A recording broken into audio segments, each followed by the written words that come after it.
Une fois par an est organisée la Nuit du musée en Europe.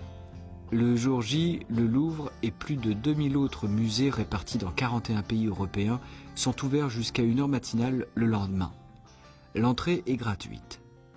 Pour ceux qui sont attachés à l'art, c'est une belle occasion de ressentir les collections de ces musées en pleine nuit.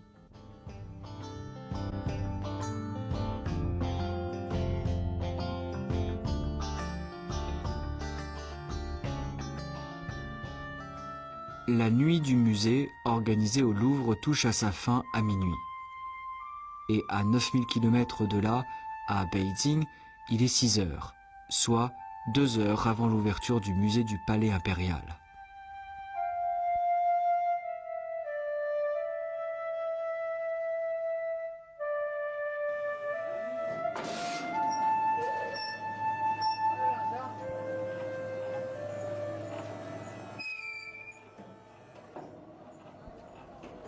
Ce jour-là, le Louvre a pour la première fois amené dans la cité interdite très ancienne de Beijing des reliques culturelles destinées à une exposition organisée à Wumen.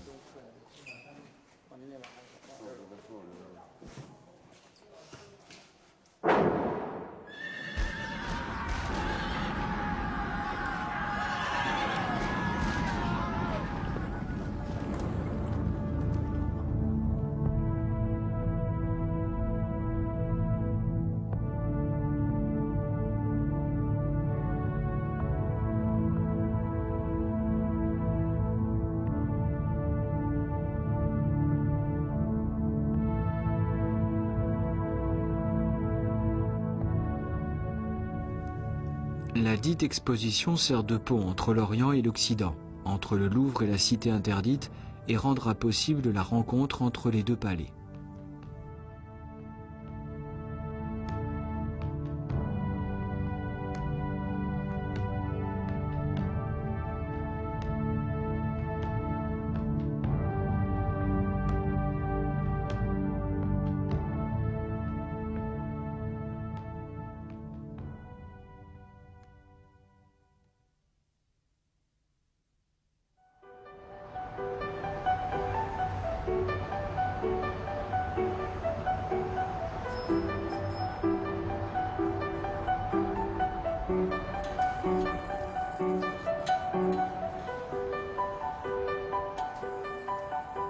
Isabelle, maître de recherche du pavillon des sculptures du Louvre, est chargée de la conception de l'exposition sur Napoléon Ier.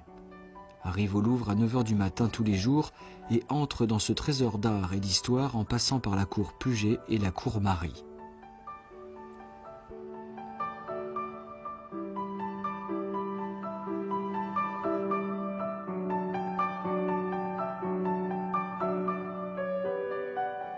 Pas encore, mais peut-être vous irez.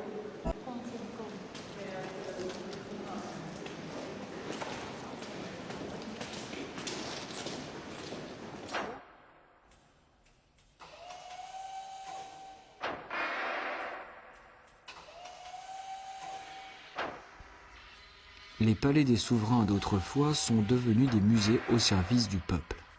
Il s'agit là d'un point commun entre le Louvre et la cité interdite.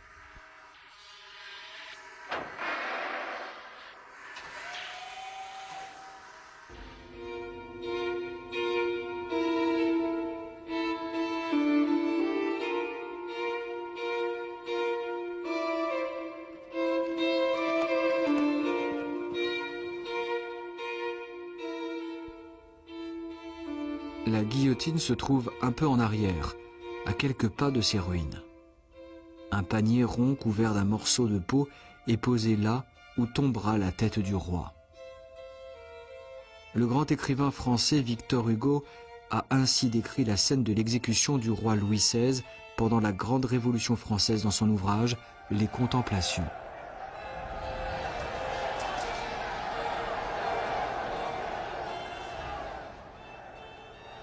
Le 21 janvier 1793, à 10h du matin, le roi Louis XVI fut guillotiné par les révolutionnaires parmi des ovations frénétiques.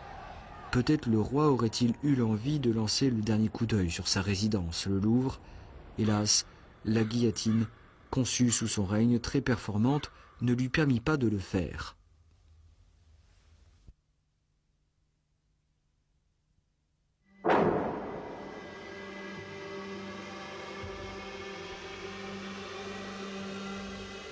Le destin ne fut pas non plus tendre avec Puyi, le dernier empereur de Chine. Celui-ci aurait été considéré comme ayant de la chance par rapport au roi Louis XVI. Le 5 novembre 1924, à 4 heures de l'après-midi, le général Fan Yuxiang de l'armée nationaliste révolutionnaire somma Puyi de quitter définitivement la cité interdite.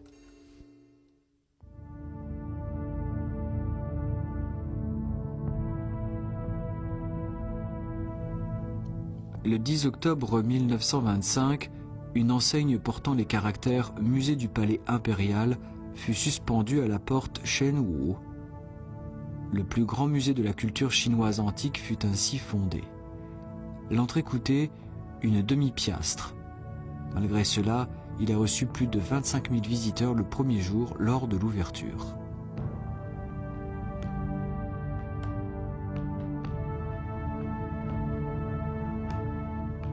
La cité interdite impériale d'autrefois commença alors à accueillir des gens du peuple. La résidence des empereurs et tout ce dont elle disposait sont devenus des antiquités à admirer par le grand public. Des trésors cachés jadis dans le palais impérial étaient enfin exposés au regard attentif de milliers de visiteurs.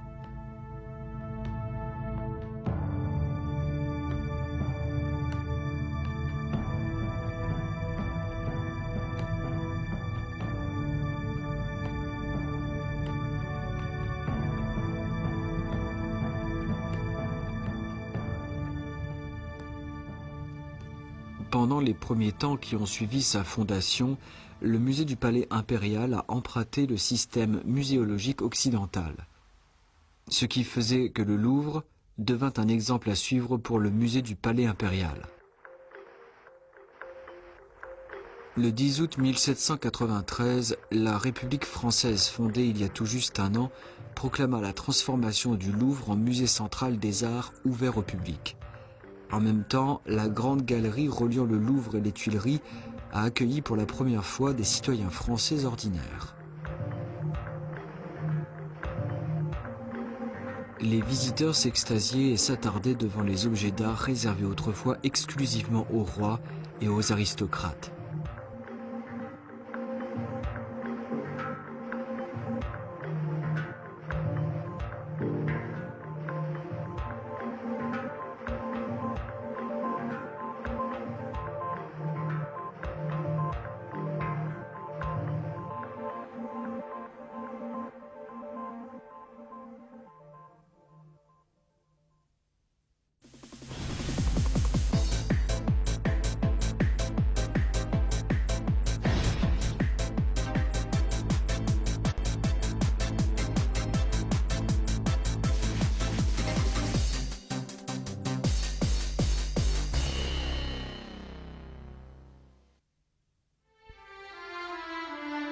Un château construit à des fins de guerre au Moyen-Âge par le roi français Philippe II devint petit à petit un palais royal, en l'occurrence le Louvre, au bout de 600 ans d'efforts continus de 27 rois avant de se transformer en un musée moderne, le premier du genre dans le monde.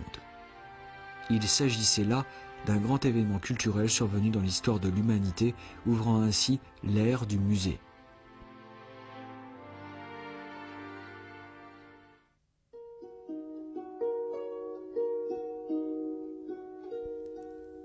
Les objets d'art doivent pouvoir adoucir nos humeurs, contribuer à la formation des artistes. Ils doivent être les biens de l'État, non d'aucun être privilégié, déclara le ministre français de l'Intérieur Roland depuis le Louvre en 1793. Cette conception de liberté et d'égalité radicale du musée était à l'époque en avance sur les autres pays européens.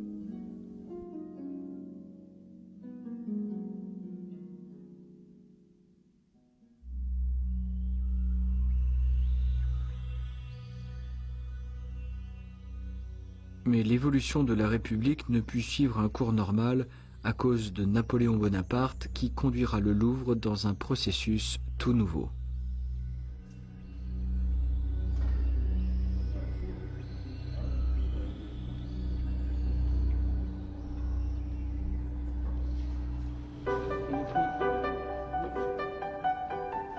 Les derniers temps, Isabelle axe son travail sur les préparatifs de l'exposition sur Napoléon Ier. Elle est en train d'inventorier les statues à mener à Beijing.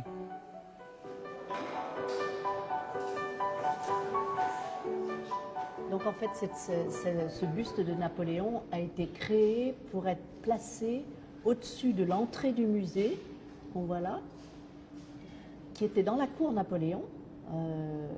Et l'entrée du musée, le musée à ce moment-là a été baptisé Musée Napoléon. En 1799, Napoléon Bonaparte fut élu premier consul de la République française. Il habitait le palais de Louis XVI en sa qualité de premier citoyen de la République. 4 ans plus tard, il transforma le musée central des Arts en musée Bonaparte.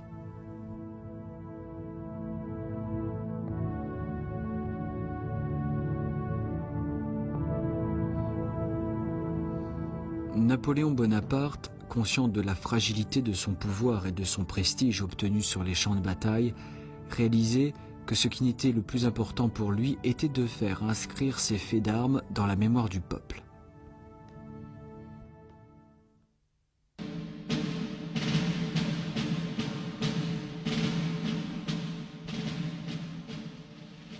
Dans la Rome antique, seuls les généraux vainqueurs avaient le privilège de passer sous l'arc de triomphe, un souvenir de la guerre et de l'honneur. Napoléon Bonaparte, très ambitieux, qui avait l'esprit héroïque de la Rome antique en grande estime, fit construire en 1795 son propre arc de triomphe à l'échelle réduite sur la place devant le Louvre.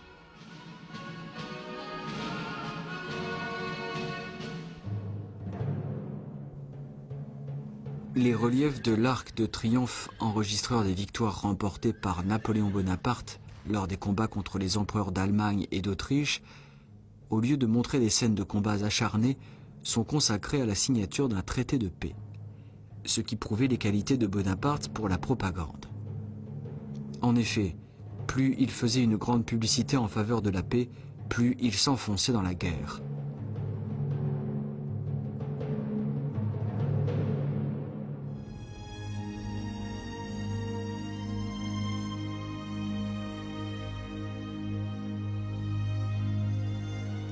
Les fac-similés des reliefs de l'Arc de Triomphe seront exposés dans le cadre de l'exposition sur Napoléon Ier. La dite exposition aura lieu à la porte Oumen, l'entrée principale de la cité interdite, soit la plus imposante porte du Palais du Monde.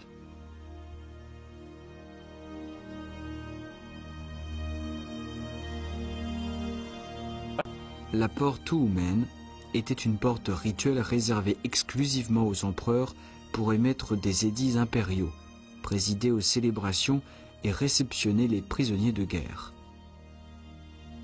Réceptionner les prisonniers de guerre à la porte Oumen était une cérémonie très importante pour les empereurs chinois désireux de consigner leur victoire et faits d'armes dans les annales. Cependant, l'un de ces empereurs, croyant que ce moyen simple ne suffisait pas pour faire perdurer ses mérites, pensa à d'autres moyens plus efficaces.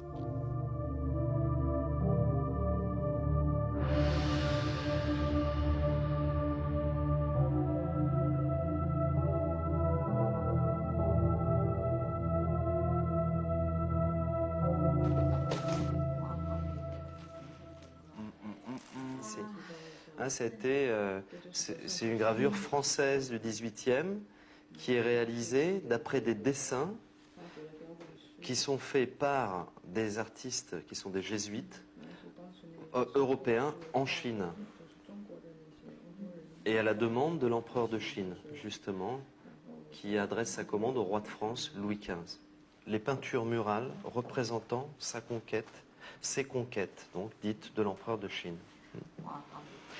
L'ensemble des dessins ont été remis à la Compagnie française des Indes pour être envoyés à Paris pour être gravés, avec une demande officielle de l'empereur adressée au roi de France.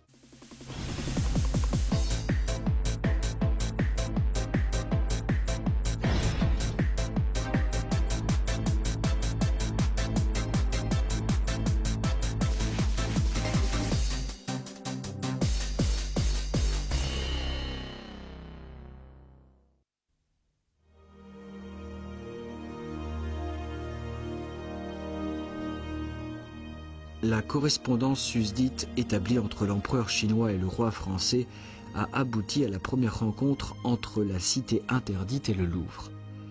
Et plus de 200 ans plus tard, Napoléon Ier reliera une fois de plus les deux palais.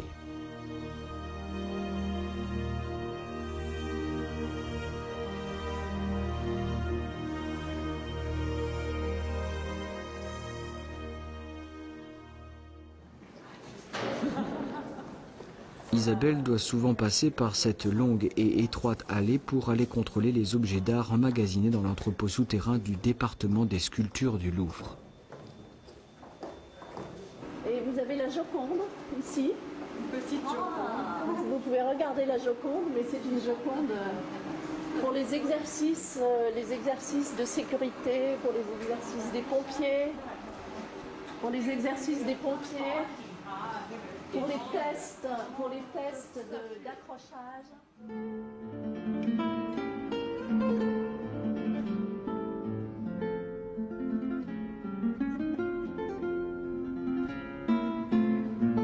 Aucun autre objet d'art n'est mieux connu que la Joconde, qui est devenue, semble-t-il, le porte-parole du Louvre.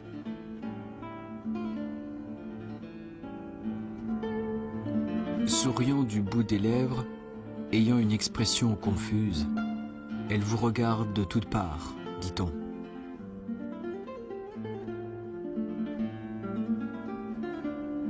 Le regard de la Joconde aurait plu à Napoléon Ier, puisqu'il l'accrocha dans sa chambre à coucher. De nos jours, personne ne saurait être aussi chanceux que lui.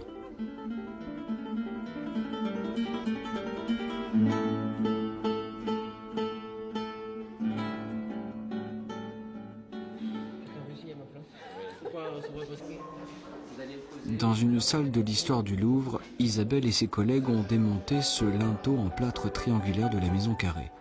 Cette pièce extrêmement fragile, fabriquée en 1813, soit il y a 200 ans, sera exposée dans le cadre de l'exposition sur Napoléon Ier organisée à Beijing, en Chine.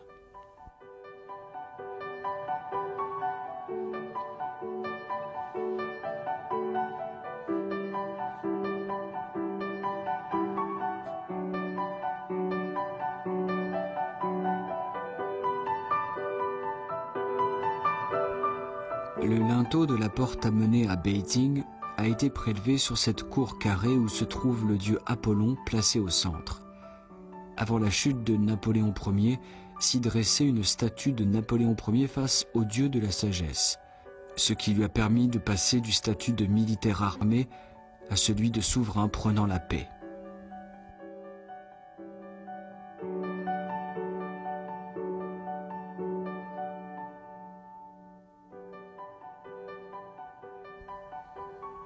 Cet homme de petite taille, qui put accéder à cheval au pouvoir, était très attaché à l'art.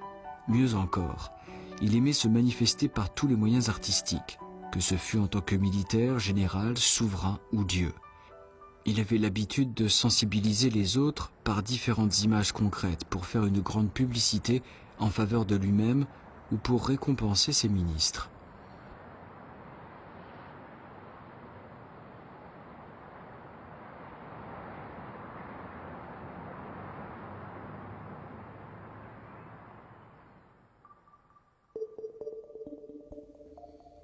L'infatuation de l'empereur Qianlong se manifestait sous d'autres formes.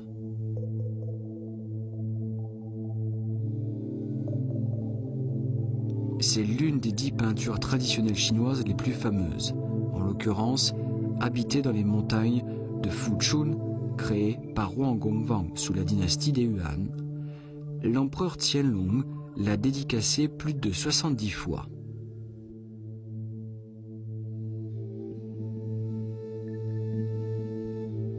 Cet empereur a composé plus de 20 000 poèmes durant toute sa vie. Il avait un faible pour la peinture et la poésie.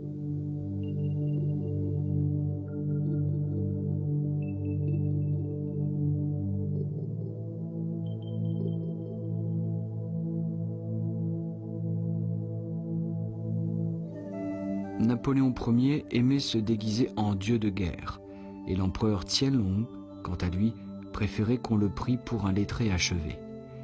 Il était animé d'un désir ardent, comme Napoléon Ier, de faire garder ses traces pour très longtemps.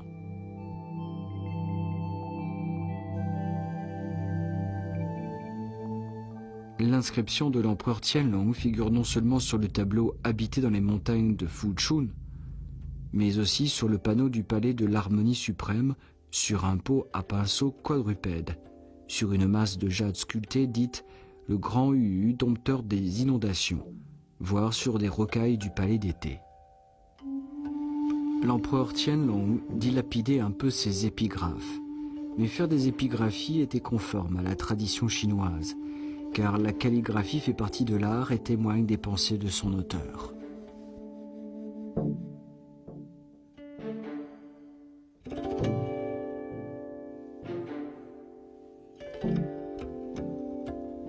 Les Occidentaux ont un penchant pour les images, car celles-ci permettent aux gens d'avoir une sensation d'après une représentation concrète. Leurs ancêtres ont, en raison de cela, légué de nombreuses statues de tout acabit. Quant aux Orientaux, ils préfèrent ce qui est consigné par écrit. Leurs ancêtres ont donc laissé un grand nombre d'inscriptions ou de recommandations à leur descendance.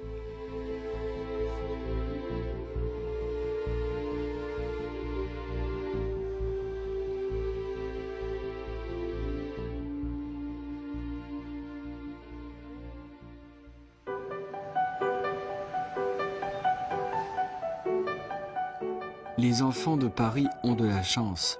Le Louvre est devenu pour eux un paradis d'études. Vous prenez un des stars de Napoléon, comme ça, là, entre les doigts, et vous le faites entrer dans la hauteur du tableau.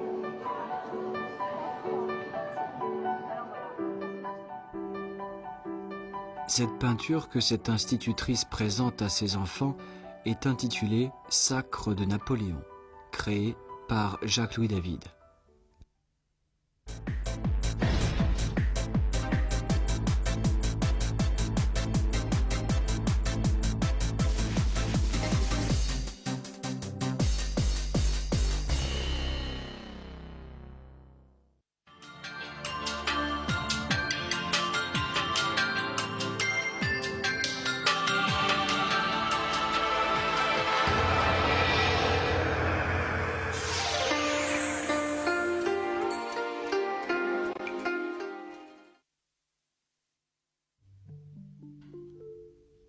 Son ventre est si gros qu'il peut contenir plus que le monde entier ne le pourrait. Il rit si souvent et se moque de tous les hommes ridicules en ce bas monde. Ses propos brossent le portrait vif du moine sac de toile connu de tous les Chinois.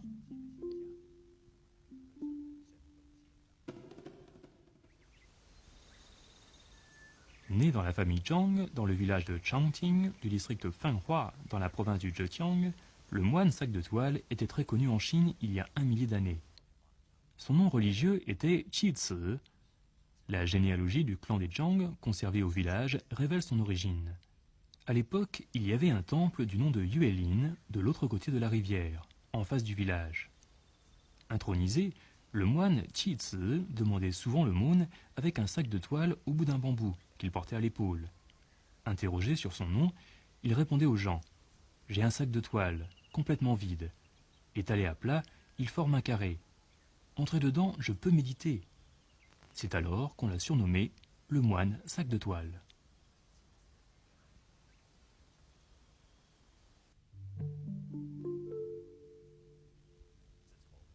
À partir du milieu de la dynastie des Tang, au 8e siècle, l'école du dhyana du bouddhisme prêchant l'harmonie totale entre foi et vie réelle dominait, ce qui fit que les débats philosophiques trouvèrent un terrain fécond dans la foi bouddhiste. Le moine sac de toile, qui vivait dans une période agitée vers la fin des Tang, prononçait souvent, sans réflexion, des propos sentencieux, exprimant ses pensées philosophiques mystérieuses. Les paroles chantées dans les canons bouddhiques et les propos sentencieux se présentent sous une forme poétique. Les propos sentencieux du moine sac de toile, qui ont survécu, revêtent tous un sens profond. En repiquant le riz dans les champs, je vois le ciel dans l'eau en baissant la tête. La sérénité de l'esprit est la voie à suivre, et le recul est en fait la progression en avant. Dans le langage populaire, ces propos sentencieux de repiquage de riz expriment à la fois le travail au champ et la pensée bouddhiste.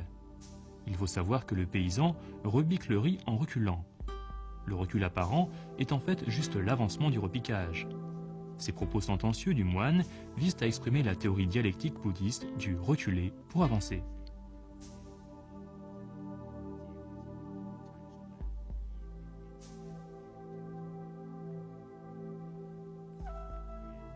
Décédé en 917, le moine sac de toile fut enterré au temple Zhongtra du district Fenghua. Avant de s'en aller, il aurait dit « Le Bouddha Maitreya est un vrai Bouddha. Réincarné en des milliards d'hommes, il démontre sa puissance de façon permanente, mais les profanes n'en sont pas conscients. » S'appuyant sur ces propos, certains estiment que le moine sac de toile fut la réincarnation du Bouddha Maitreya. Aujourd'hui, dans la rue Zhongtra, dans le centre-ville de Fenghua, les effigies de ce moine sont omniprésentes. À partir du Xe siècle, l'effigie du moine sac de toile commença à se substituer au Bouddha Maitreya dans les différents temples pour écouter les prières des fervents.